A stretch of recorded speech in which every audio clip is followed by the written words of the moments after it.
Acting is about the world of make-believe. Sometimes you're a hero. Sometimes you're a villain. But when the camera stops rolling, it's time to separate fact from fiction. Over the last 30 years, the SAG Foundation has given millions in scholarships and emergency assistance to SAG-AFTRA performers and their families. That's a fact! A creepy schizophrenic hobbit on an endless quest for my precious Fiction. Just last year, more than 40,000 union performers attended over 900 free SAG Foundation panels, workshops, screenings, and Q&As. That's a fact! Our book pals read to over 60,000 children in public schools nationwide, and our children's literacy website, Storyline Online, exceeds 4 million global views every month.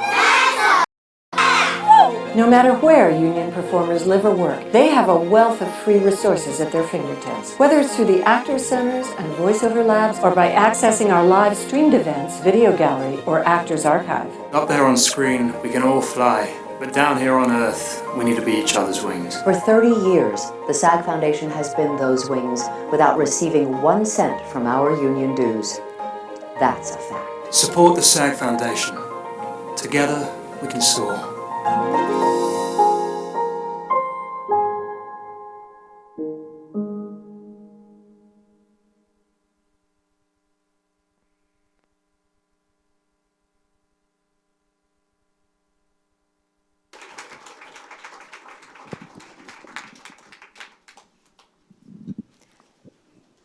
Hi, everybody. Welcome to our career panel with SAG Foundation, who we love collaborating with, and with the Actors Fund work program. How many of you have been to the Actors Fund before, or the Actors Fund work program? How many of you, it's all news to me? Raise your hand. So there's a few of you. So I'm just going to give a little bit. I'm Joanne Webb. I am the director of the Actors Fund work program. And the Actors Fund is an organization, if you can believe it, it's 132 years old. Not me, the fund, I always say. And basically, we have been around for a long time to make sure that people in the industry, and that means every part of the industry, either the entertainment industry or performing arts community, have some place that has their back, okay? And that's what we do. And we're broken down in different ways: social services, helping you if you need help with rent or various financial bills, and if you qualify accordingly. We help you in terms of looking at the way you're dealing with, and how you might be able to get your arms around it a little bit better than that. We look at low-income housing and all sorts of wonderful things. We also have a program called AHERC, which helps with health care plans and various directions you need to go. I don't know if you know that we actually got the grant, the Actors Fund, to really teach people, educate them about the whole California CARES and how we're doing that. Covered California, sorry, that's what it's actually called. And then there is the Actors Fund work program, which we work with. And I just want to introduce, I'm the director of the program. Bella is here. She's in the back there. She's one of our career counselors. Dara Blaine, career counselor. And we also have Caitlin Sorensen, who isn't here today, but she's over in our office in Burbank, and Loren Bito, who's working with us today, subbing for Joy. So we have a great team, and what we do is we do workshops and training and career counseling to help you find work outside of the industry. So if that's something you're interested in and you haven't been part of it yet, please come to any of our orientations Mondays at 1 o'clock. We're in this building, 5757 Wilshire Boulevard, in Suite 400. And then you'll be part of the deal, and it's a wonderful deal to be part of. Anybody here agree with me? Yeah, great, good. Always good to have people around that agree with you. So let's get started. One of the areas that we speak about every year, and sometimes a couple times a year, is the whole area of social media. The truth of it is, the minute we walk out of here, there'll be new platforms that, it's constantly changing, right? And that's the challenge. That's the big challenge of staying alive with it and knowing what's going to happen next. And so what we did was we brought, when we do career panels, it's for you to get expert advice and information on how to utilize it. And I can honestly vouch for the fact that we have 3 extraordinary people in this business to give you their information and how they've gone about it, and you're going to get a lot of information. So you better have a pen and pad with you so you can take notes as quickly as possible. So I'm just going to give you, actually, you know what I'm going to do? I'm going to say each person's name, and I'm going to let each of you just do just a mini introduction. I think that will be a little bit better, and then we're going to come back and we're going to start with Beverly and let the panel begin. Okay? So why don't we start with you, Beverly? I'm Beverly Macy, and I am delighted to be here. Thank you so much, Joanne. I teach at UCLA, both in the school and also through the extension. I teach marketing, branding, and social media. I wrote a book called The Power of Real-Time Media Marketing, which is used in over 20 universities and businesses. And I write for Huffington Post, and I'm happy to dive deeper into that. Prior to all of this, I was at Xerox Corporation for many years, and I also have a company now that does client work in the digital media space. Thank you. Scott? Hi, my name is Scott Appel, and I've been a personal publicist primarily for actors and recording artists here in LA for the last 20 years. So my career has sort of, as the whole social media world has evolved, and Facebook pages and MySpace pages back in the day, when my PR clients needed those things set up for them, that kind of fell under the category of my job, because it wasn't really something the agents or the managers, were working on. So it was something that I took a real personal interest in, and as more of these sites have developed with Twitter and Instagram, and we find that, we'll go into this more later, but I think the current statistics are that 89% of 18 to 29-year-olds right now are on some form of social media. For actors and for brand, it's really important to have a presence out there. So my career has sort of taken an interesting trajectory from just doing traditional PR to digital PR, social media campaigns, and so on a couple projects where clients bring me on just to handle their social campaigns, and one of those has been some work with the Actors Fund over the last 2 years, working on their West Coast events. Thank you, Scott. Really good to have you here. And Rachael McGovern, who's Digital Marketing Manager of Amoeba Music. How about a little intro from you? Hey everyone, thanks for coming down. I am representing, I guess, the brand side today. I work for a record store, which is maybe a little unusual for social media, but like most brands, you need social media today. And I have been with Amoeba for 13 years and doing digital marketing, which includes social, video, working on our website for 7 years now. We have a video series, which I will hopefully talk about later, called What's in My Bag, where we interview artists and celebrities when they come shopping in the store and create series out of it. And we won a Webby Award for it a couple years ago. I'm the producer for that series. And social plays a very big role in promoting the series and the videos specifically. So I'm happy to be here. Thanks for having me. So we're really glad all 3 of you aboard. So let's get started. Let's start with Beverly, and I'm going to ask you each this question because I think it's really important, but could you tell us how your career trajectory guided you to working in the world of social media? Certainly, I'd be happy to. So I started my career many years ago, I'm sorry to say, or happy to say, I don't know which, in software development. And then I went to Xerox Corporation and I worked in sales and traditional marketing, very traditional marketing. Xerox is obviously a multinational, big American corporation.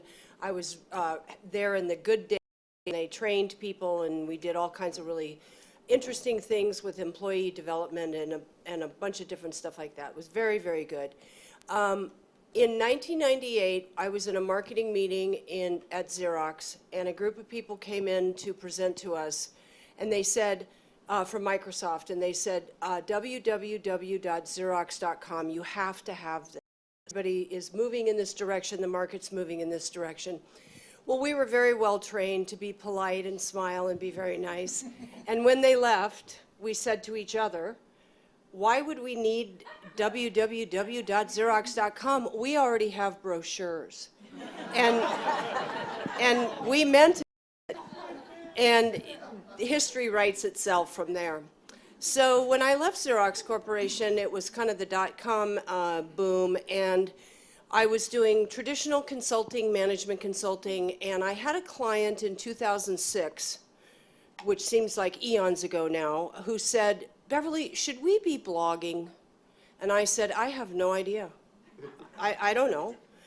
So let's look into it for you. And so we commenced it was in the healthcare field, and we commenced a very major study of alternative media in industry, in various industries. And we looked at auto, we looked at financial services, we looked at healthcare. And this was kind of my aha moment. Something happened. I realized that the world was really shifting. I was teaching courses at UCLA Extension at that time, very traditional global marketing type courses, marketing principles. And I went to the dean and I said, I really think we should be incorporating what's now being called social networking in our curriculum. So they said, well, let's do a Saturday event and see if anybody comes. So at 7:30 in the morning in 2007, we showed up early, about 7:30 in the morning, for an 8:30 class. And there was a line around the building, and I thought, well, I guess there must be something going on at Poly Pavilion or whatever. They were coming to this class, and there was no marketing. UCLA Extension in those days, it was barely just the catalog and an email list. So again, my light bulbs went off. I thought, wow, there's a market need. There's a real hunger to understand what's going on. And you'll laugh because our agenda was podcasting, YouTube, and MySpace. That was what was social networking at that time. So then from there, I wrote a course for UCLA. I started doing a lot of business events. I launched, I spoke in New York City, and McGraw-Hill was in the audience, and they asked me to write a book, which I did. People often ask me to introduce my book agent to them, and I said, I don't have one. You know, really, social media was my book agent. So that's a long answer for a short question, but that's how I got here. And I stay current in the market because it's fun, number one, but also because this has become, it has grown beyond fad and become part of business process. And nowadays, it's kind of like we were at saying, why would we ever have a website? Who needs that? These days, you must have a presence in social media. The trick is to figure out what that presence is going to be, what your voice is going to be, and how you're going to leverage it for whatever your goals might be. So thank you. So, you know, let's go a little bit further into this, because I think you brought up some really important things. We have a lot of people in the audience here who are kind of looking, well, I'm independent and I'm out there. How many of you have your own business, just out of curiosity? If you all have your own business on some level, right? Right? So in terms of the independent employee, well, not employee, I should say the entrepreneur, and that person has to get out there and brand themselves. How important is it that they really have social media really down pat for themselves and moving forward? So that is a loaded question, and I'm going to tell you why. Because and thank you for asking it, because it's the question lots of people ask. So first of all, just from a pure market development standpoint, the term personal branding should be something everybody in this room is familiar with. These days, you are a brand, I am a brand, Scott is a brand, Rachael is a brand, in addition to wherever we work or whatever we do. Joanne is a brand. And what I mean by that is that you have to think of it almost like brand management, as you would if you were at Procter & Gamble and you were managing Tide as a brand. What's the goal of the brand? Who's the market for the brand? What are what are the messages that you want to deliver to that market? So we have to ask ourselves that question. In the job world today, whether it's in entertainment industry, healthcare, financial services, retail, one of the very first things that any prospective employer or investor or partner or customer does is go to find you on social. They look, first of all, they Google you, and every one of you probably Googled one of us or some of us or all of us before you came here. This is almost, it used to be intrusive, and now it's becoming a business courtesy to know something about the person you're sitting in front of. We don't have time like we used to chit-chat and get to know one another. We get to know each other digitally first. So I know where people, if I'm going to have a business meeting with an executive, I know how long they've been with the company. I go to their LinkedIn profile and I know everything I need to know about them. So you need to realize that that's happening to you too. So whether you're an entrepreneur or a personal brand or working in a company or working for a large brand, consumers or the people that you want to reach are finding you digitally. What are they going to find? And you have to ask yourself objectively, if I was searching on me, what would I find? So tonight, your homework, I'm an academic, is to Google yourself. Google yourself today and see what comes up, because it's very important to know what others are seeing about you. So I think that that's just kind of the very beginning. From there, there's a lot of other really good things that I know Scott and Rachel can help us through with, you know, setting up your objectives and your goals and managing through, you know, and the process. But you've got to, what I find with a lot of professionals is we have to think differently. And that's an adjustment for some, and it's a natural for others, but it's the reality of the market. Great. What kind of, I think when you talk about LinkedIn, how many of you feel like you got your LinkedIn, it's like on the top there? How many of you feel like I don't need LinkedIn because that's for business people? Raise your hand. Okay. How many of you know that's not true? Okay, because really you do. You need to have, and you need to have a picture and a summary and all of that. We actually have a workshop. One of our workshops is on social media and job search technology. Dara teaches it, and so does Mary Beth, because we have classes here and we have classes in Burbank. And it's really good just to get, you know, I think they both have difficulty sometimes is keeping up on it because it's so ever-changing, but it's very important that you have that up and together. But what other types of jobs do you feel are hot right now in social media? What do you see happening? Well, I'll answer that, and then I'm anxious to hear from the other panel members because there's a lot going on. So let's kind of segment the market. There's you as a person out there doing social media for yourself, if you are an entrepreneur or a creative or what it might be. So there's some kind of social media going on there. And Scott manages people who are branding individually in that way in the entertainment business. But from a small business to a medium business to a large business, there's kind of different aspects going on. In small business, one of the first things companies say is we don't have the money or the time for this, and that's probably true. When you're an entrepreneur and you're running hard and growing a company and you're talking to investors and trying to make things happen, you probably don't have a lot of extra time. So the idea there is to get yourself set up in the right platforms, meaning where should you be. By the way, so in the old days, they would go to www.xerox.com. Now people go to the Xerox Facebook page. So having a Facebook presence is probably critical from a business standpoint.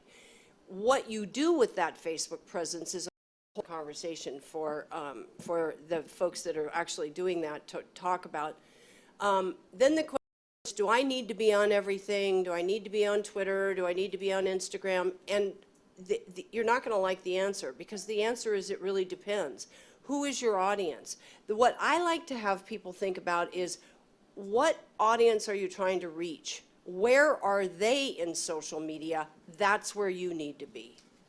Okay, so if they're not on Instagram, don't go to Instagram. I mean, you could have an Instagram presence just so somebody else doesn't hijack your brand, but put your focus in Facebook if that's where the majority of the kinds of folks that you want to reach. So it really kind of depends, but that's a general answer. Great. Great. So we're going to move along, and we're going to move over to Scott, and I'm going to give you that same question about your career trajectory. What brought you into doing what you do today? Absolutely. Well, I originally went to college. I went to Rochester Institute of Technology as a photography major, and my dream, I grew up in New Jersey. I had these big dreams of Hollywood, and my goal was I wanted to move out here and I wanted to be a unit photographer doing the still photography on movies, because from the age of 12 or 13, I loved photography. So I went to RIT, I got an associate's degree in photography, and I started to kind of think about, like, maybe I should shift gears a little bit. And I found out that they had just established a communications department and that I could get a degree in PR and communications. And around the same time, I realized that there were these publicists in LA who were actually the ones that were setting up actors on the talk shows, and they were booking those magazine covers. Light bulb went off, and I was like, that's actually what I want to do. So while I was in college, I was the entertainment editor for my college magazine, and I ended up interviewing a few celebrities just by calling their publicists and trying to find a local angle to Rochester, and I got some great interviews. Graduated college, and to make a long story short, my dad owned a pharmacy, and he had a newsstand in the pharmacy, and there was a row of teen magazines, and I thought, well, you know, I just interviewed someone from 90210 and someone from Melrose Place. I came up with great creative angles to get to these people because I was a big 90210 guy. So I opened up one of the magazines, and I saw that this editor's page, and there were these pictures of this editor named Marie Moriali, and she was posing with all the celebrities on her editor's page. And being this very brave 21-year-old, I just thought, well, I'm just gonna call her up. I called her up and I told her who I was and what I had been doing and who I had interviewed. And she said, how did you get interviews with those people? Because we can't get interviews with those people. And the she worked for was called Teen Machine. So she said, she was like, I need to meet you. Can you come in to the city? So I came in and I met with her, and I started freelancing for the magazines. And in the meantime, I was applying for jobs at PR firms, and nothing was really happening quite yet. But one thing led to another, and I ended up being the managing editor for Tiger Beat and Teen Machine magazines. So I was going back and forth between two editors every month, and the two of us were, when I was working on Tiger Beat, Louise Barilli and I planned an entire issue, and then the next month Marie and I did an entire issue of Teen Machine. And we would have celebrities who would come to New York. At the time, Joey Lawrence was really taking off, and it was the day of the Bell. And you know, so if we had Mark Paul Gosselaar come to New York and we had a half hour with him, we didn't know when we were going to see him again, so we had to get enough content in that hour time period that we had with him to cover, even if it was July, we knew we needed stuff for the Christmas issue and the Valentine's Day issue, and it was what can we have him sign, and what photos can we do, and what questions can we ask. So that led to me meeting a lot of actors, managers, parents of actors, and I eventually moved out to LA and told a few friends, you know, what I want to do is publicity. So to jump ahead a little bit, a few of my early clients who were working on shows like My So-Called Life and Boy Meets World, and because of my teen magazine background, I while there I was kind of like the guy with the teen actors, because the PR firms were not focusing on actors back then.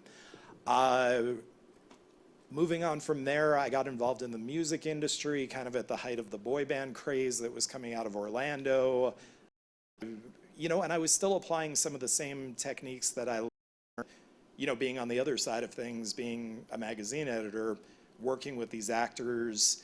And I've always thought about the long term, like, like right now we need to sell singles or we need to get people to tune into their TV show, but how do I keep these people working for the next 20, 30 years so that they have a career and so that they're still, you know, my clients?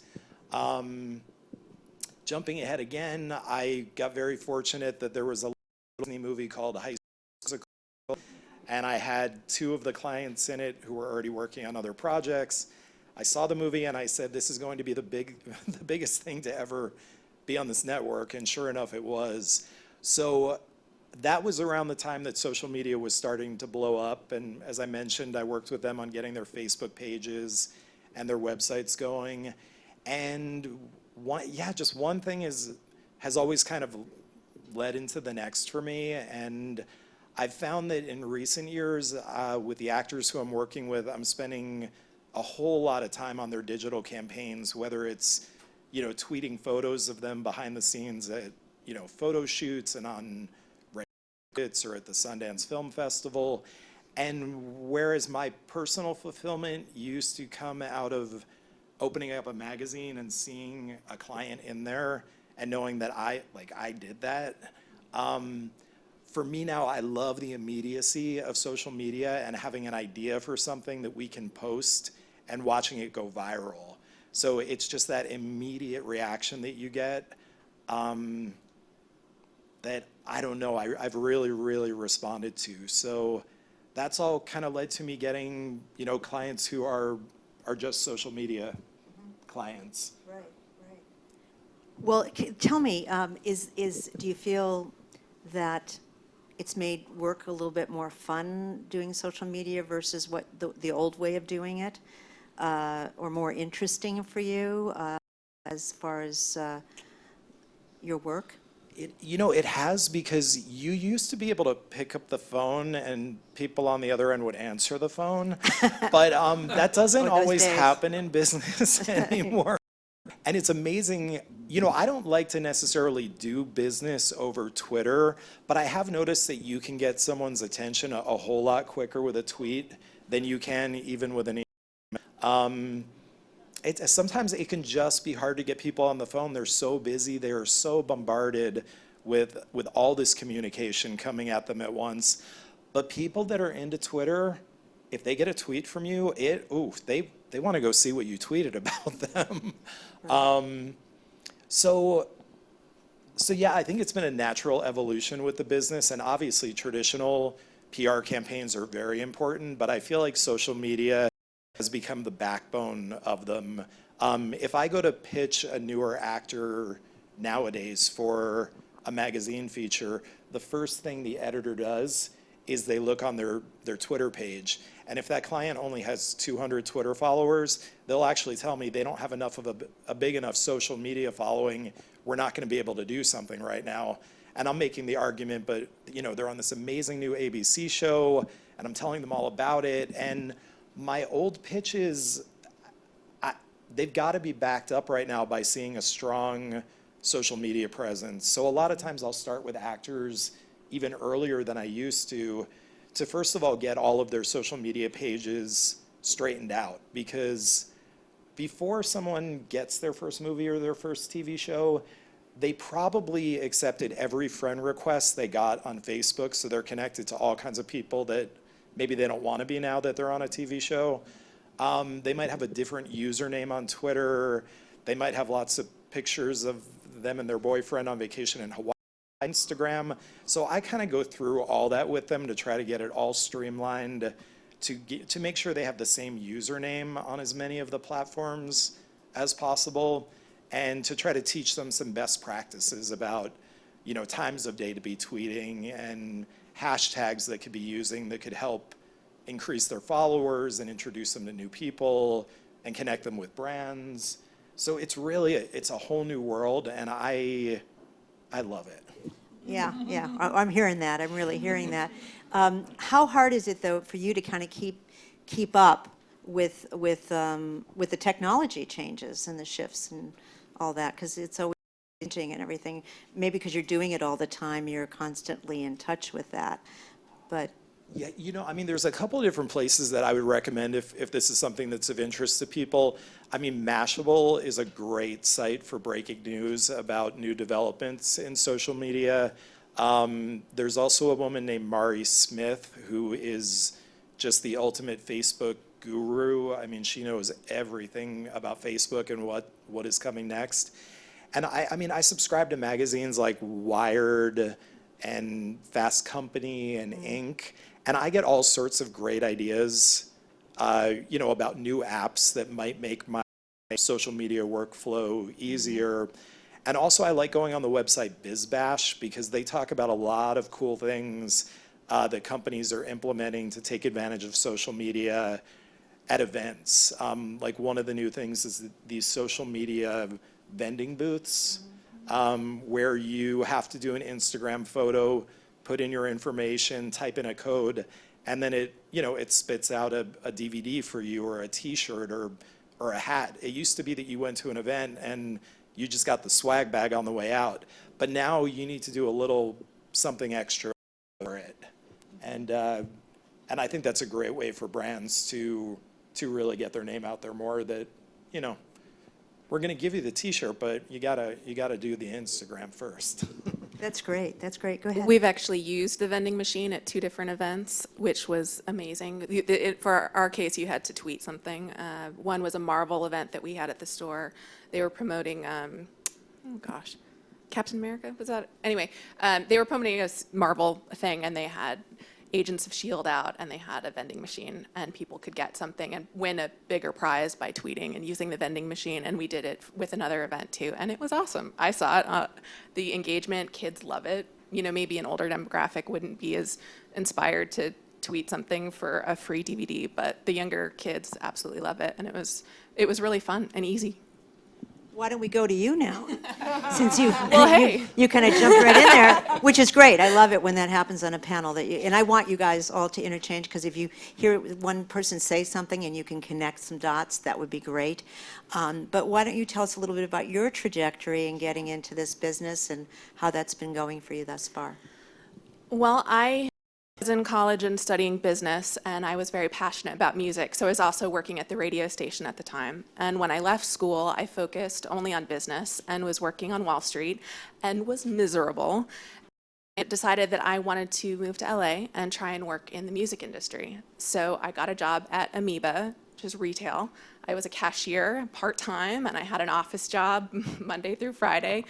And for 2 years, I worked 7 days a week, because I loved working at Amoeba and I didn't want to give it up. And there came an opportunity for me to come on board full-time as a cashier manager. And a few years after that, we were relaunching our website and focusing more on the e-commerce side of things. And hey, I have a business degree, and that comes in handy. And I was able to take that opportunity and really create my own position out of it. I started our social channels. I worked on of our website, and I took a class at UCLA Extension called e-marketing at the time. I think it's called digital marketing now. And other than that, it was just me teaching myself how to do it. And I read a whole lot. I made some mistakes. I tried a bunch of things. And when we were talking about being on social as a brand, even if you're not on social, people are talking about you on social. And that was how we developed our following, because we found the people who were already talking about us and started engaging with them. They'd show off their purchases and we'd say, oh, that's great, happy listening, or what did you find? Or maybe they had a complaint. And all of a sudden we come in and we say, oh, I'm sorry you had that experience here, let me help you, or can you tell me more about that, whatever. And then all of a sudden you're engaging and offering value to the people who are interested in you as a brand. That has been, well, the other thing I might say is we're a record store, right? So we don't have a whole lot of extra money. And social is a very free, if you want it to be, way to engage with people. It's not so much anymore, especially with Facebook. But that was a way for us to really maximize our resources, which was being one person, being able to reach a whole lot of people on social for very, very little money. It's harder today. It's very, very challenging on Facebook. I would caution you as a brand, your reach on Facebook is different than you as a person, and the rules are a little bit different. And they're in the business of making money, so they want you to pay to promote your posts these days. So that's something to keep in mind. It's totally important to have a Facebook page, but understand what your resources are and what you can really expect out of it. For instance, Instagram has a much higher engagement rate than Facebook does. Maybe your followers are smaller on Instagram, but you're getting a whole lot more out of it because people are actually seeing it, they're engaging it with it, they're commenting on it.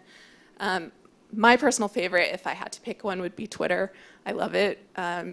It is, like Scott was saying, I've become addicted to the instant response of something.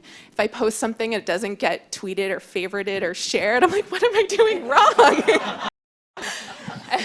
And for me, a learning lesson was when I was working in corporate America. I was working in sales, and we had a really long sales cycle. So you could be working on something for 9 months and never see any fruits of your labor. And that was not working for me. I need to see response right away.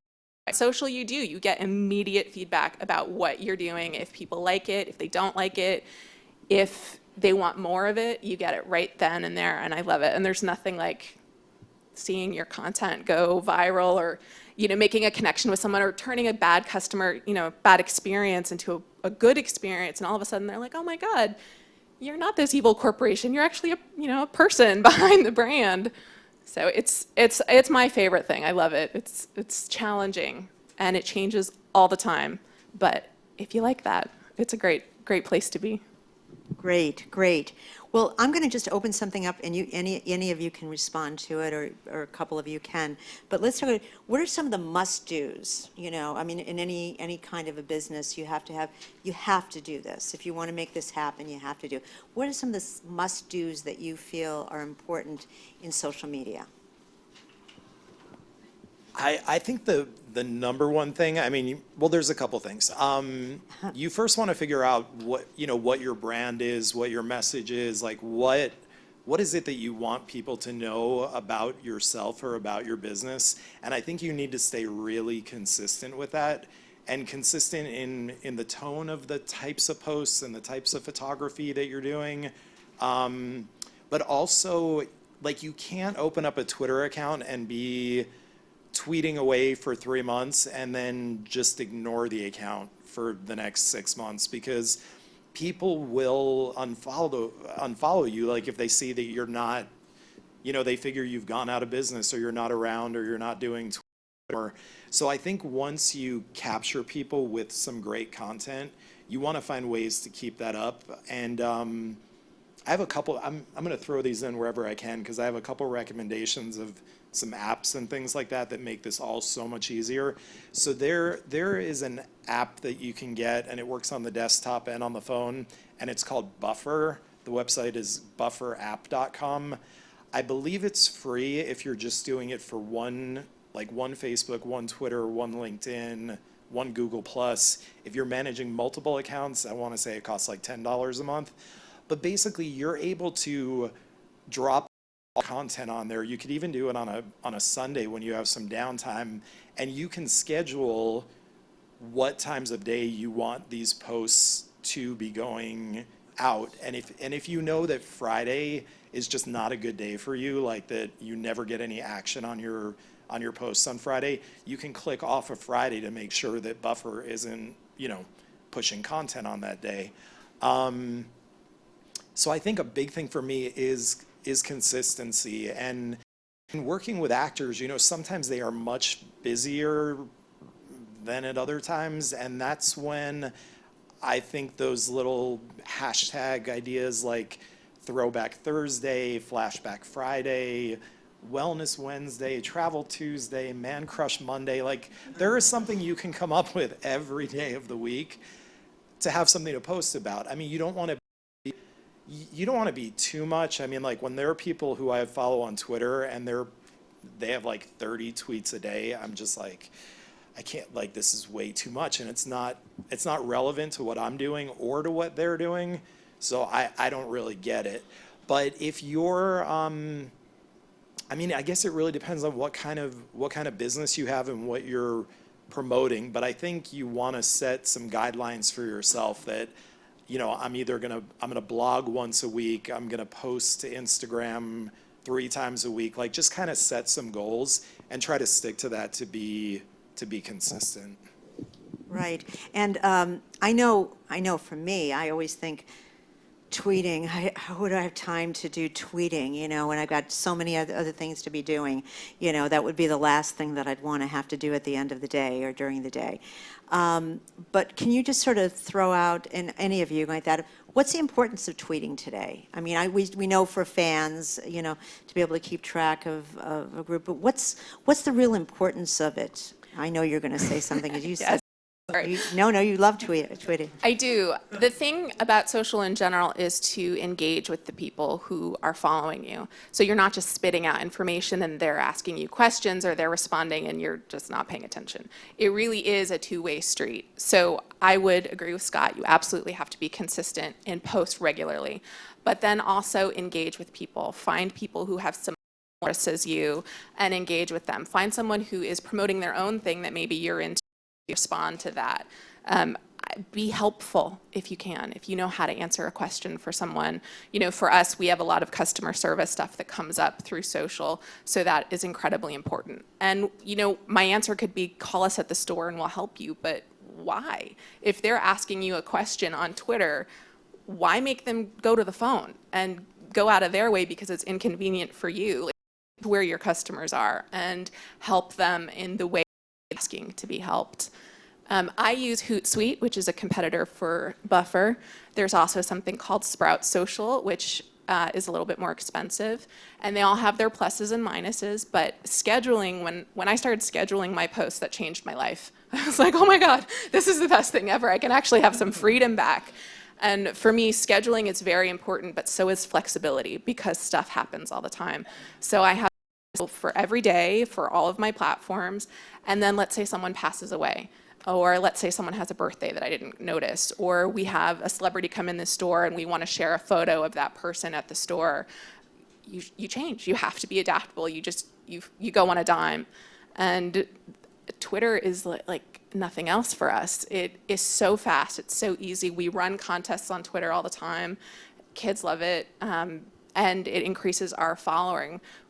The way that we run most of our contests on Twitter is they have to follow us and retweet in order to enter to win something. That spreads your brand, that spreads your message, and people are rewarded because they are now potentially winning from you. And that's been a tremendous way to grow our follower base, reward our followers, and help spread the word about, you know, we work a lot with, say, Live Nation or Golden Voice. If they want help promoting a show, all right, I'll help you. I'll give away something for free to my followers, no problem. You know, so it really works for everybody. So you're really creating community out there through social media that can be very supportive in your business, whatever that business might be. That would be the goal. In my mind, that would be the goal, to create a community for your fans. Great. And I'm sorry. No, go. Oh, I was just going to say, I think it also makes people feel very special, like if they send it to Amoeba Music, or they tweet about an experience at Amoeba Music, and you guys favorite a tweet, because I know when a celebrity does that and they retweet someone or they thank them or whatever, that makes people feel valid and important. And I think there are a lot of people that, like, there could be some people that are just at home, you know, kind of lonely on a Friday night, and they're on Twitter and they're just tweeting a couple things, and if they see that the people that they're reaching out to are reaching back to them, it really does, it creates that sense of connection with people in a world where we feel very connected with people because we know what everybody's doing because of Facebook. But if you think about it, sometimes, like, there might be a friend that, like, you feel like you know everything that's been going on with them, but you haven't actually spoken to them on the phone, you know, 6 months or seen them in 2 years. So we're living in this community, in this culture right now where we do feel very connected, but human connection and interaction is not always there. So I think when brands, companies, celebrities, you know, acknowledge that, I don't know, I think it makes people feel good and feel a part of things. So I think great conversation that you guys are sharing and really good tools that people have talked about. I endorse all of the above. A couple of free tools and analytics is Social Mention and Topsy. Topsy.com for Twitter, and Social Mention will do some of the back-end analytics about things. So just a couple of others, and there's a lot out there. One of the places that is really important to start with and has been talked about is, in addition to knowing what your brand message is, I always ask clients, and I talk to students about this as well, what is the goal of your social media efforts? And people will say, well, we want to increase sales. And my answer is social media is probably the way to do that. Social media is not a direct sales generator. Email marketing is far more effective to generate direct sales. Social media is about brand awareness and about community, as you were hearing here. The engagement with customers, potential customers, new customers, customers that might have a problem or want to remain your customer, but they're frustrated right now with the brand. But what is the goal? And you really want to understand what your goal is, so that when you're developing your platforms and when you're developing all your messages, pre-scheduling your tweets and your content, you're furthering that goal, so that you're not frustrated later and say, well, we put all this work into social media, we got nothing out of it. Well, and that will happen. People will say that, clients will say that, actors, I'm sure. Sometimes people say, why are we doing all this hard work? CEOs of small businesses will say that. I actually had a CEO say to me, we're not going to pay people to tweet all day, are we? And, the answer was, well, yeah, you are, but I'll answer that differently, but you are, And I really enjoyed the conversation about Twitter. I'm a huge Twitter user as well. And the really cool thing about Twitter is all the immediacy that everybody's been talking about. And another thing I use Twitter for is really, it's like a news feed. You can build lists in Twitter of who you want to follow and see every day. And I have lists of like ABC, CNN, Wall Street Journal, all the big kind of news. I don't even go to my desktop. I do this all on the phone. And then you can have industry lists, you can have people lists, you can have movies that are going on, that are being made, all the different people involved, whatever it is. So there's really great ways to kind of consume content, because we're really all overloaded with way too much content. And by the way, if you're feeling overloaded with content, so are the people you're trying to reach. So keep that in mind. I loved when some comments were made about adding value. If you don't add some kind of value, if you're a resource or giving a backstage view that people wouldn't normally get, which is valuable to tons of people, answering somebody's tweet, on a weekend, or favoriting, which is more value. If you're not offering that value, all you are is a loud megaphone in people's loud world, and they're going to tune you out. So you've really got to think about, I always think about your own consumption behavior, because how you consume content is not exactly how your customers and clients do, but it's very similar. You've got, for instance, you go to a website, a mobile website for some website that you love. If it doesn't load in less than 2 seconds, what do? You go away. That's what your customers are going to do. So you've got literally seconds to bring people in. And you've really got to think about that. You've got to realize that you are competing with the great thing about social media is it gives everybody a voice. The downside of that is it's really noisy, because everybody's talking. And to get connected into those communities and then start the fun stuff of building community and running contests and sharing cool pictures and stuff, that's the fun part of social payoff. But the heavy lifting in social is to get to that point. That's very, very helpful. All of you, you're just amazing. I just want to throw this out. You were given cards, and if you are interested, there's a couple people waving cards here. If you do have questions, please, Dennis is coming around. Just raise your card up over your head, and he can collect it from you so that we can ask those questions as well. I wanted just to ask about, because we've talked a lot about tweeting, but now, YouTube has become such a really major force now. People having to have it on their websites, what they did. I mean, I know I'm going to have what we do today, up on my website for the Actors Fund. I put it on Facebook, LinkedIn, so people know about what we're doing, And can somebody talk a little bit about what's happening now with YouTube and how that's being used in the world of social media? Sure. So we have one primary video series, What's in My Bag. I produce a video every week. We do host it on amoeba.com, but we actually upload it directly to YouTube. We have a thriving channel there with 50-something thousand subscribers. But we also upload the videos natively to Facebook. Facebook video is a big change that's happened recently. Essentially, they're trying to compete with YouTube, and they've changed the way that they run videos on the platform. So you may have noticed in your newsfeed the videos start loading automatically. They are putting a lot of emphasis on video. So for us, it's really important to be using the platform to the best way to maximize your reach. So Facebook, we upload natively, YouTube, we upload natively, and we upload videos to amoeba.com. Same content, we're just putting it in different places so that we can maximize the most out of each platform. YouTube is great. It is a way for us to make money because we're able to monetize some of our videos, not all of them. And it's also optimized for mobile. Our site is not. We are behind in that, and we know it. It's something that we're working on, but we're not there yet. So when we're sharing videos on social, if I'm sharing a new episode on Twitter, I'm going to link to the YouTube version, not only because it's monetized and I want to make money out of it, but because the user experience is better. If they're watching it on their phone, it's a whole lot better than trying to send it to a site. That's the unfortunate reality of the technology on our end. But there are these other platforms out there that do a much better job than we do at it. So we try to maximize it. Great.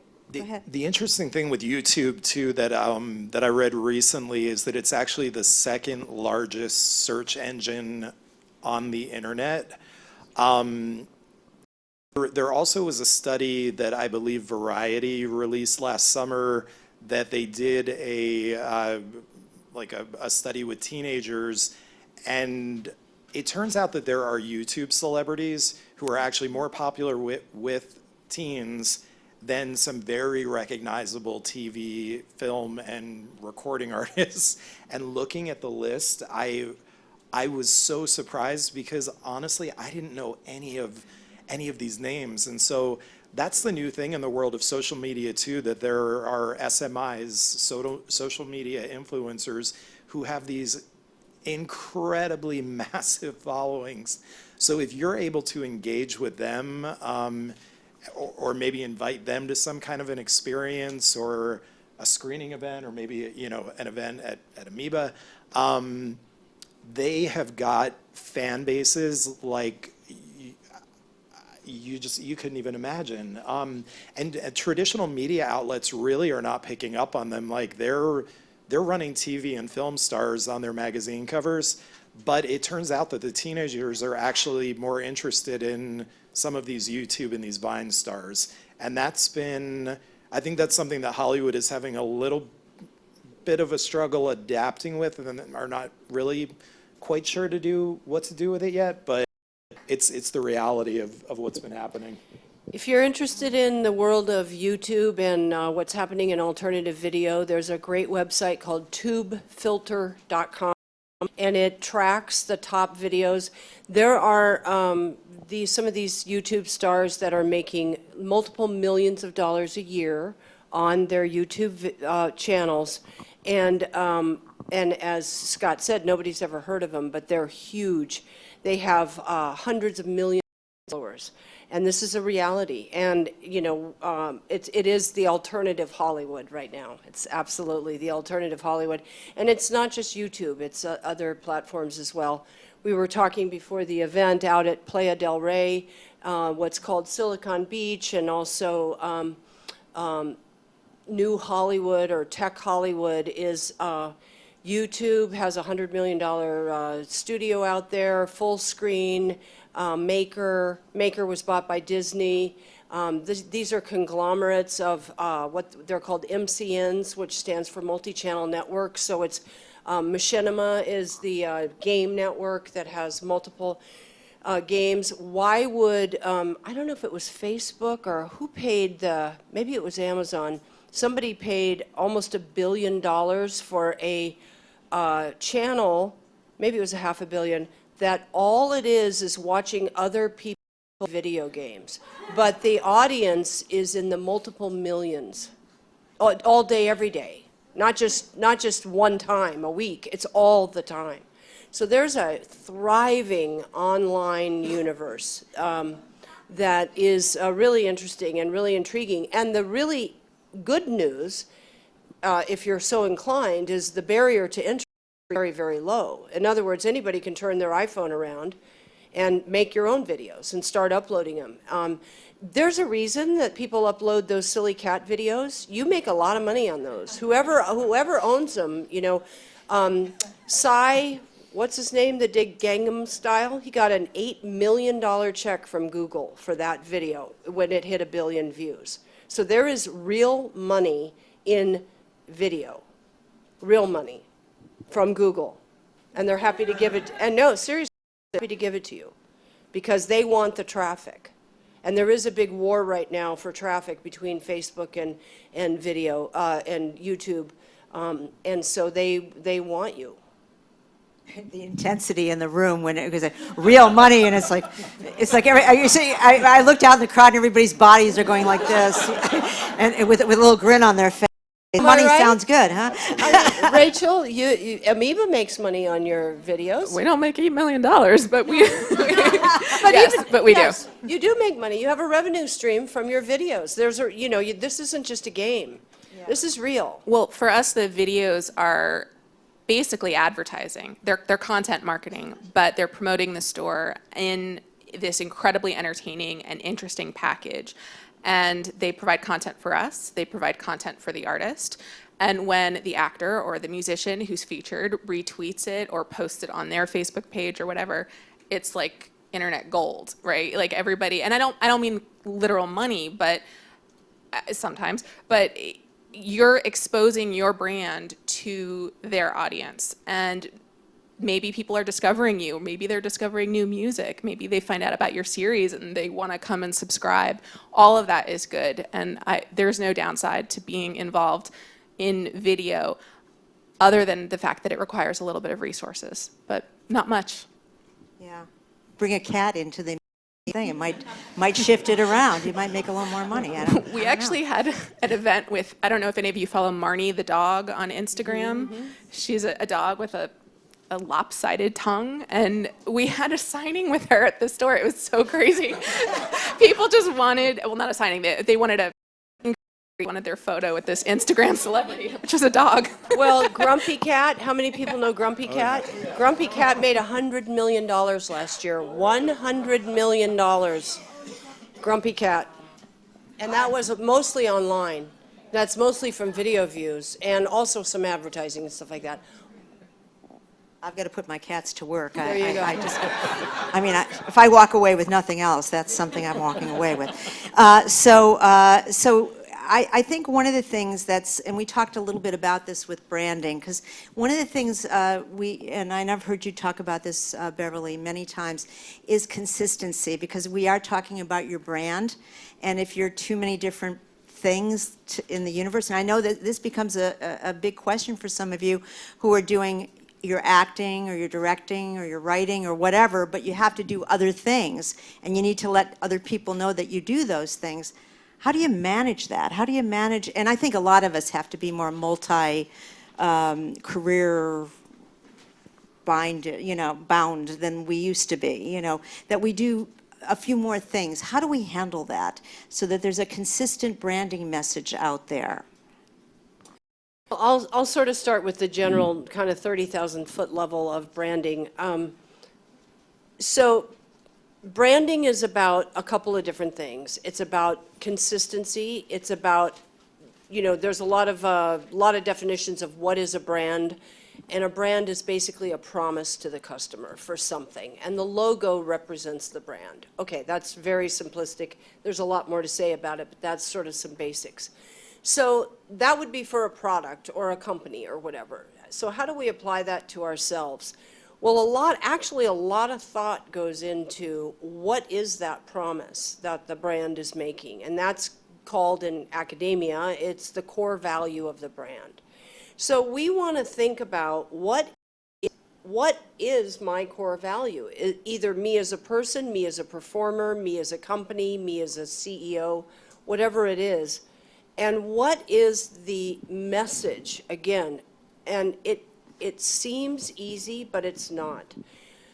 You can Google the term value proposition, brand value proposition. There's a lot of exercises that companies pay a lot of money for to have professionals like myself and others come in and help them get to the core value of the brand. So you can Google it and, for free. But nonetheless, the point about it is what am I offering? What is the value I'm offering to my market, whatever that market is? And from there, you can begin to then craft the messaging and the engagement and the platforms. So that's kind of, academic answer, but I'm sure Scott and Rachel have more practical examples.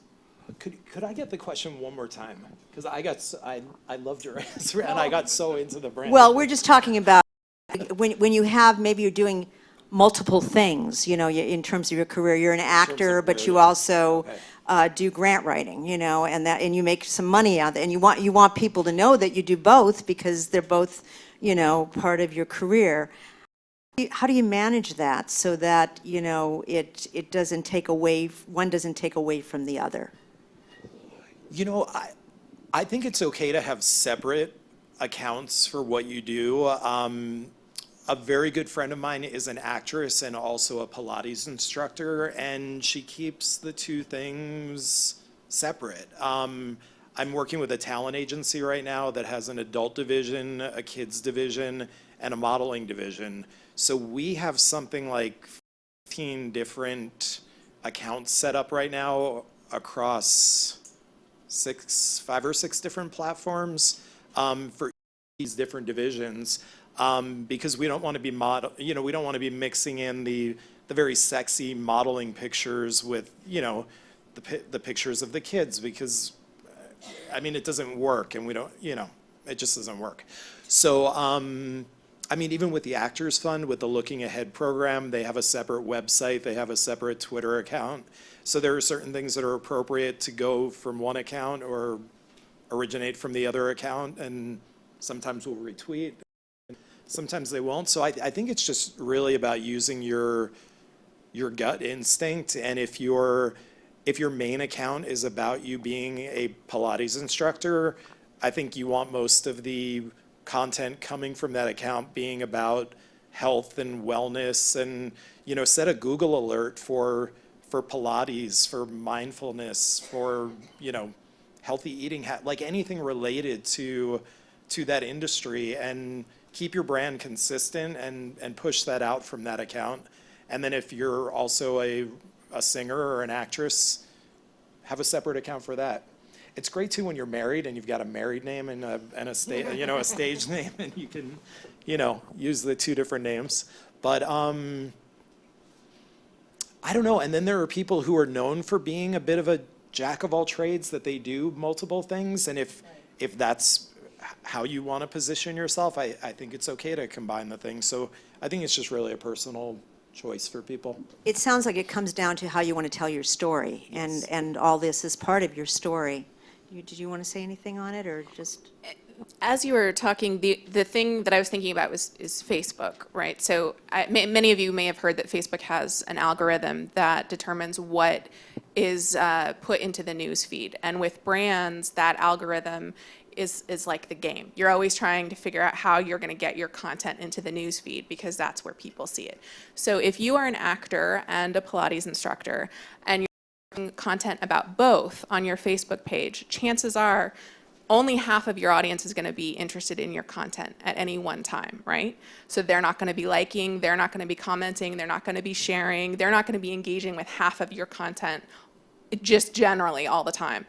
That means that it's going to make it harder for your content to get into the news feed because you're going to have less engagement overall. So if it's important to your business to be on Facebook or your brand and the audiences don't really mesh well, or you are not positioning yourself as a jack of all trades, it could be strategic to have separate accounts so that you're really only targeting the people who are going to be interested in everything that you're saying and not just half of your content. Thank you. I was looking out just because we're collecting some questions from the audience, so I'm sorry that I just looked up at that very moment. That's very helpful. Also, I wanted to get some sense of, I know about Facebook, because it can be tricky in a way, the importance of locking your Facebook, your personal Facebook, not getting it confused with your more professional Facebook. Those issues? Yeah, you know, Facebook is a little bit tricky right now because I think back in the beginning of Facebook, everybody friended everybody, and then as time goes on, maybe there are business contacts on there that you'd rather be connected with on LinkedIn, and so I mean you can limit what you're sharing maybe just with friends and close family.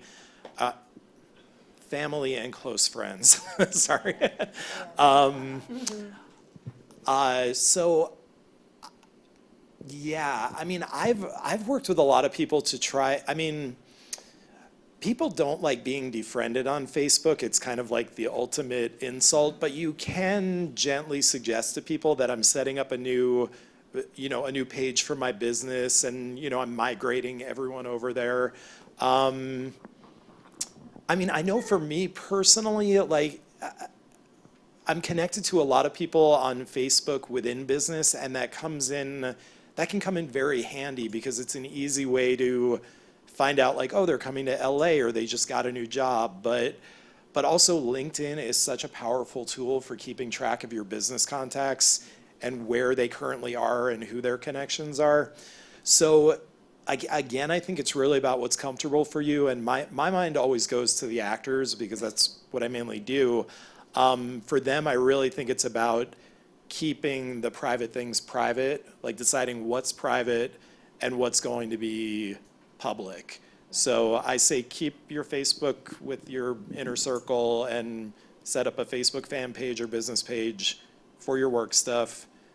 And then Twitter and Instagram, figure it's out there, and it's for the general population. So just be conscious of what like. I don't agree in if you have a problem with the phone company, you can get their attention by tweeting them, probably more so than waiting on the phone for like a half hour some days.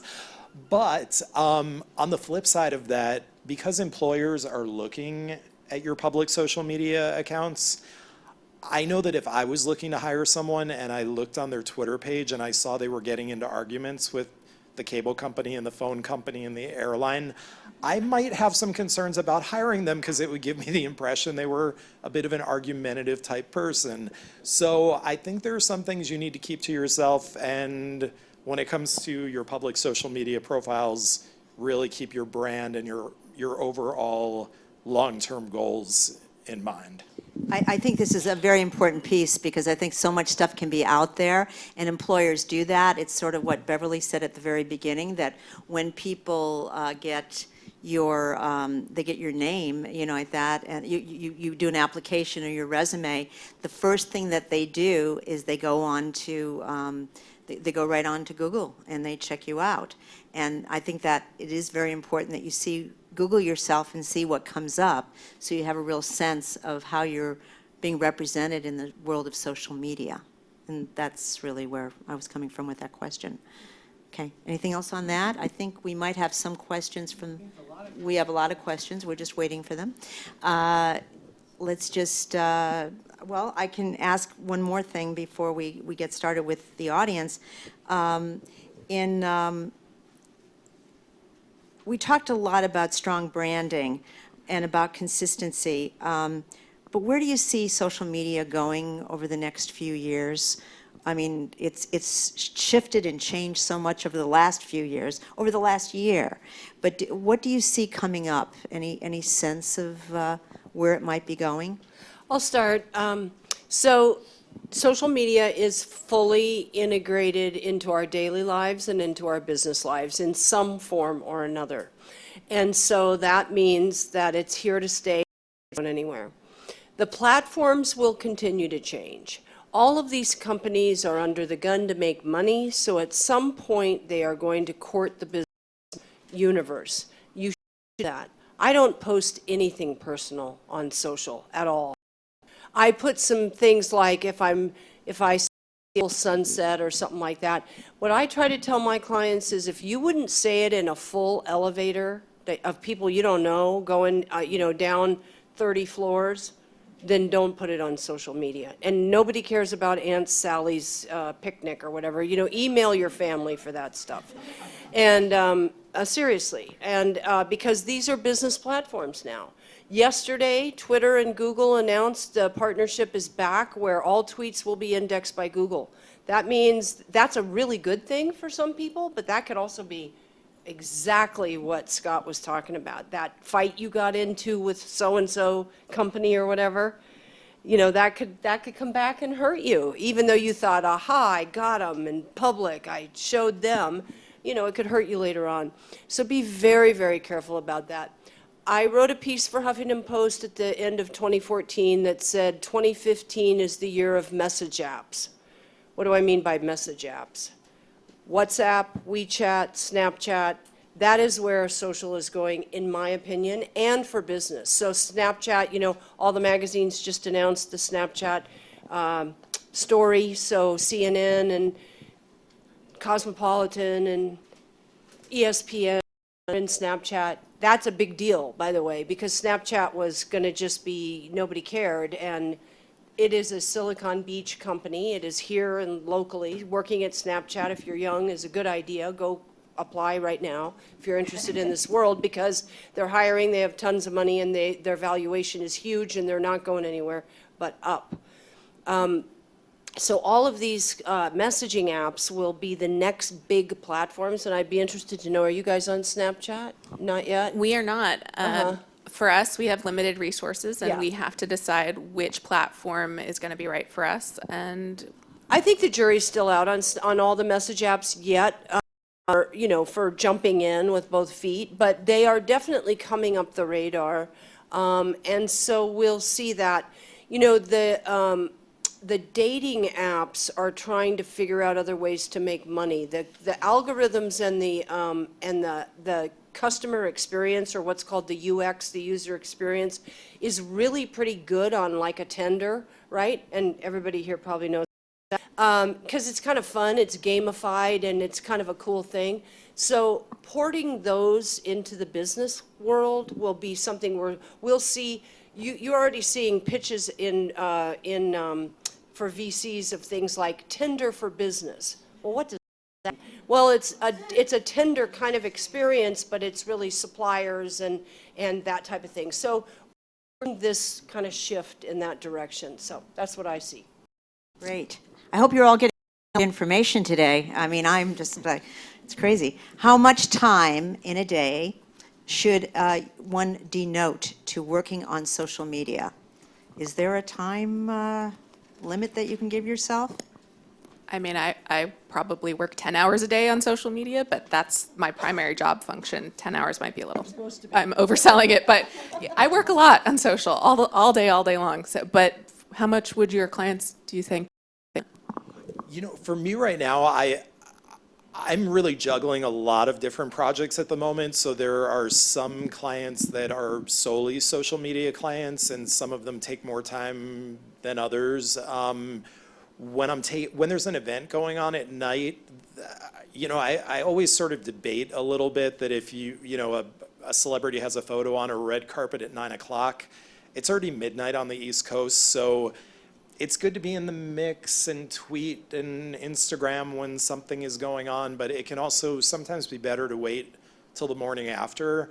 Because I think also, like, we're missing a lot of the moments. Like, we're at these really cool events and we're like taking photos and trying to whatever, and sometimes we miss out on the fun of what we're actually doing. So I mean, I definitely spend a lot of my day working on my own social media and client social media. I woke up at 5 o'clock this morning for some reason, probably because I was thinking, oh wow, I'm doing a panel live streamed around the world today, like maybe I should prepare. And I went to an event last night with the TV show Looking, and I got like a ton of great photos and some really fun videos. And I was up at 5 a.m. I thought, all right, it's 8 o'clock on the East Coast. Like, I'm gonna post a couple fun photos from this. And so, I mean, it's something that can completely consume your life because you can end up working on it on the weekends and all that. So I think you need to set boundaries for yourself. And if you are using something like Hootsuite or Buffer and can pre-plan tweets and things like that, it's great. And then also there are times where there's breaking news and something that you need to get out there for your client right away, no matter when it happens. Another app I was going to mention too, I kind of have my eye on right now. It's called Yo. Yeah. Have you guys heard about Yo? Another kind of gamified, Yeah. The app basically, I'm only a couple accounts on there, like Mashable and People Magazine and MTV. The app initially can be a little bit jarring because it literally, your phone yells at you and goes, yo! What was that? But it shows up in the notifications and you slide it to see like, okay, what is Entertainment Weekly yelling at me right now? But sometimes it's some really fun, cool content that you might have missed otherwise. So if it's something that's relevant to your business, the nice thing about it is that after you check out this story from people and you realize, you know what, that's something that my followers might be interested in, you click the share this button and boom, it's right out there on your Twitter account. So I'm using it in a very limited capacity right now, and I also try to remember to keep the volume down on my phone so I'm not startled at all hours of the night.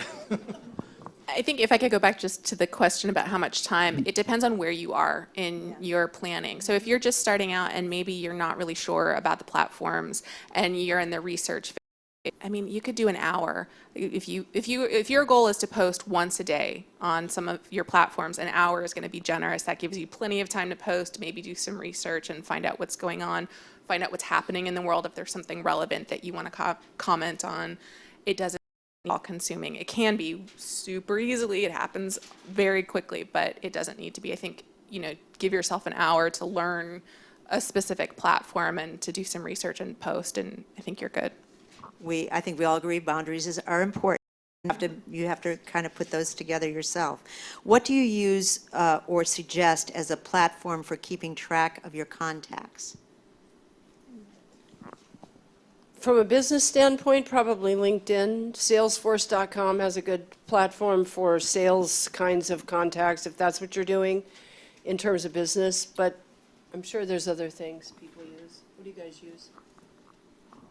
I mean, I definitely rely on LinkedIn a lot, and I'm still sort of a little old school. I don't have an actual Rolodex, but I've been looking into things like Constant Contact and trying to find, different ways to maybe just organize people into categories. I have a really good memory with email addresses, so if I know I have to email Joanne, I'm just like, JWeb. But I think LinkedIn is a big resource for me, and I've actually learned some really cool tricks with LinkedIn too. If you guys are interested, the College of the Canyons, which is up in Valencia, but they have a small business development center that I found out about through Joanne, and they offer many times they're free classes, but they'll have workshops on advanced LinkedIn techniques and what's new in Facebook. And I found them incredibly valuable, especially the LinkedIn one. because the instructor actually taught us a lot of sort of end arounds with LinkedIn so that you don't have to pay for premium services, but you can essentially find ways to connect with people that you're not already connected with and also find, email addresses that you might be looking for. So I would definitely recommend looking into the Small Business Development Center there. Yeah, they're very, very good. I also mentioned earlier that we do a something on social media and job search strategies, and it's really wonderful. And if you become part of the fund, you can do that, the Actors Fund Work Program. And we will be having a couple of intensives in the area of social media, so stay tuned. You'll hear that. We found that's great. It's such a massive, as you can see, area that we found if we can do intensive and focus on one or two things, it's a lot easier for the people to gather their information. So the College of the Canyons, if you just look it up, College of the Canyons, SBD, Small Business Development. It's in Valencia, but that is not in Northern California like most people think. You take the 170 to the 5, it'll take you 25 minutes from Hollywood. Not difficult at all. It's gorgeous out there, and they have things in different places too sometimes in the valley. So when I Googled myself, I saw a lot of sites with information about me, sites I never heard of. How can I control that with all the other sites out there? You can't. Well, there's companies that talk about reputation management. Okay, this is kind of in the realm of what we call reputation management. So think about that. You're managing your reputation online. So it's very hard to get anything off of Google. I mean, very hard. Like, you have to get a court order practically to have that happen. So what do? Well, if there's really erroneous information, or maybe you are Jim Smith and there's a bunch of Jim Smiths, you're going to have problems. And people have to figure out ways like, I'm Jim A. Smith, not Jim, et cetera, et cetera. But there's not a lot that you can do. Know that so this is very enlightening. One is a public record. Marriage, buy a home, pay a parking ticket practically is out there and can be Googled and will come up under your name. Anything. It's kind of scary, and you really, so don't be scared, just know that this is a fact. And so that's just the way it is, but maybe you guys have some other answers. There's not a lot you can do. Well, except for, and you're a publicist, you can talk more about this, the best way to get negative information is with a flood of positive information. That's always been true. So that means if you have a blog, you start some blog posts out about the things you want people to know about you, not maybe you're a writer, so you put some links to your books or whatever it might be so that Google's picking up something new, not the old stuff. But I'll turn it over to you. I would also recommend Google Plus. I don't think has really taken off in the way that they were hoping that it was going to. And I think the idea was for it to become almost like a new Facebook. But content that you post to Google Plus, you've got a good shot that it's going to be showing up in the Google search results because it's their deal. So I think it's good even if you don't get even if you don't have a lot of connections on there or get a lot of, likes or whatever it is that they do on Google Plus, because I post things there, but a lot happens. But from what I understand, it does help with search engine optimization on Google. Another good thing to know about, if you go onto Twitter and you're trying to get your name, if your name is Mike Smith and another Mike Smith out there already grabbed the name, there's nothing you can do about it. But if it turns out that that person who took the name Mike Smith is pretending to be you, you can actually put in an impersonation report with Twitter, provide a little bit of documentation, and they are really good about shutting down those fake accounts, and they get back your name. I've been able to do this with celebrities who someone hadn't joined Twitter previously, someone was impersonating them, we got all the accounts shut down, and I got them their name back. Verification is a whole nother deal, and you probably want to hire a publicist to work on that with you because it's a whole lot of work you got to go through. But it's just something good to know, because if you can't get your actual name, try to get something like it, like Mike Smith Official or Mr. Mike Smith, something that you're going to be comfortable with, and try to get it across all of the platforms. And even something like this Yo app, it may take off, it may not take off, but I went and I had ahead and registered my name with it because I thought if it does become the next big thing, at least I've got my name there. So just a little tip with Twitter, that they will help you if someone is misrepresenting themselves as you on that site. Yeah, it's a crazy world now. I know that I remember looking up my house address, and they had the photograph of the house, you know. Anybody can find out how old you are, where you live, where you were born, who your family members are. It's extraordinary, you know, like that, what people can find on the websites, on Google. I just want to say, for all panelists, for an actor, what are the best hashtags to use to gain... Whoops, sorry about that. I'm the one that's supposed to tell everybody else. Make sure they do that. Thank you, Dennis. For an actor, what are the best hashtags to use to gain exposure? I think it's all about, you know, it depends what's going on. Like, for example, if you were guest starring on tonight's episode of How to Get Away with Murder, I could tell you that you'd want to be hashtagging TGIT, hashtag Shondaland, hashtag GAWM, I think. You know, so, you know, if you are an actor and you're working on, talk to your network or your studio publicist and find out what are the official hashtags for this project. I know a lot of times fans will create a hashtag for their favorite, like, TV couples by merging, you know, kind of like a Brangelina sort of thing. And, you know, if you're going to an Emmy party, hashtag Emmys 2015. If you're at Sundance, hashtag Sundance Film Festival. Like, you can do a really quick search and see what other outlets are posting out.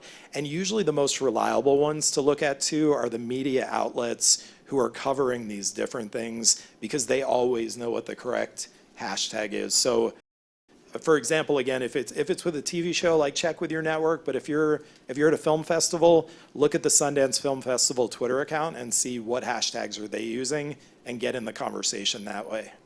Right, great, thank you. And then this is from Tracy. I have a short film in the Cannes Festival in May.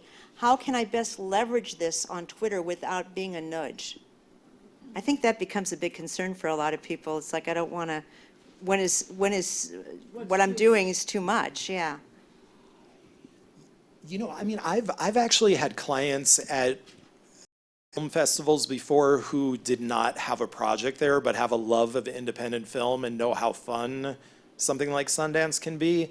And there are so many events going on and so many things happening and so many brands that are there. I've never been to the Cannes Film Festival, so I don't think there's as much as, you know, what's going on with the brands at Sundance. But your friends and viewers, they're gonna love the fact that you're at that film festival right now. So same thing, get in on the conversation. And if you're at events with fellow actors or fellow directors, and, you know, take some fun selfies with them. And if Wire Image photographs you and the photos get, you know, posted, you can share that photo from Wire Image. I mean, the people that support you are going to be really excited to know that you're there. So I say go for it. You could also do something like a countdown to the festival. You could repurpose content from your film. If the point is to promote your film, take stills, take behind the scenes, repurpose it in a way that works for Twitter or Facebook or whatever. Maybe you can give something away, even if it's pretty cheap and or easy to do, that's fine. But something like a countdown, it's simple but effective. 10 days, 9 days, whatever. It's a way to hype an event and create awareness, and it's a little bit of fresh content every day, even though ultimately you're promoting the same thing. And also don't feel like you need to hire a graphic designer to do all, my sister's a graphic designer. I love graphic design. I'm not taking work away from the graphic designers, but there are apps that you can download on your phone that can make it very easy to create those types of social media images. There's an app, it's a web-based app called Canva, Canva, and it bridges the gap between a non-graphic designer and a graphic designer, and their whole thing is creating social images. So you log in and you pick, I want to do an image for Instagram, I want to do a Facebook cover image, I want to do a G+ cover image, whatever. You can enter in your own dimensions.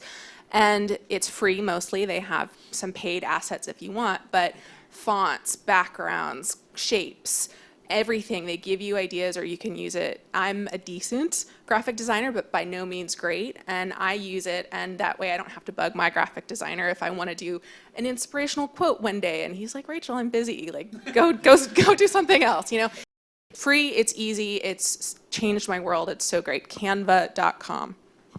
Okay, we're at the end of the panel. I could go on for another hour here. How many of you feel you got a lot of really good information today? And I couldn't get to all of your questions today because there were so many, and we had so much information coming to you anyway. If you want to ask any of the panelists afterwards for the next 15 minutes, you're welcome to do that. To talk to them. I know somebody asked about Twitter accounts. They can Twitter you guys. At Beverly Macy. At Scott Appel Media. I don't have a personal Twitter account, but I run the Amoeba Music account. If you tweet me there, I'll hit you back. We'll chat. Great. So that gives you the opportunity. If you aren't already, please come to an orientation if you're interested in being part of the Actors Fund Work Program. We love what you do, and we want you to be able to do it better. We just feel like you'll do it better if you got food in your belly and a roof over your head, and you're doing stuff that you love doing. And thank you for being such a wonderful audience. Thank you, Dennis, and the SAG Foundation for partnering with us for this. What a wonderful opportunity for all of us. Have a great day. If Libby is here, I need to see you. Thank you. Thank you.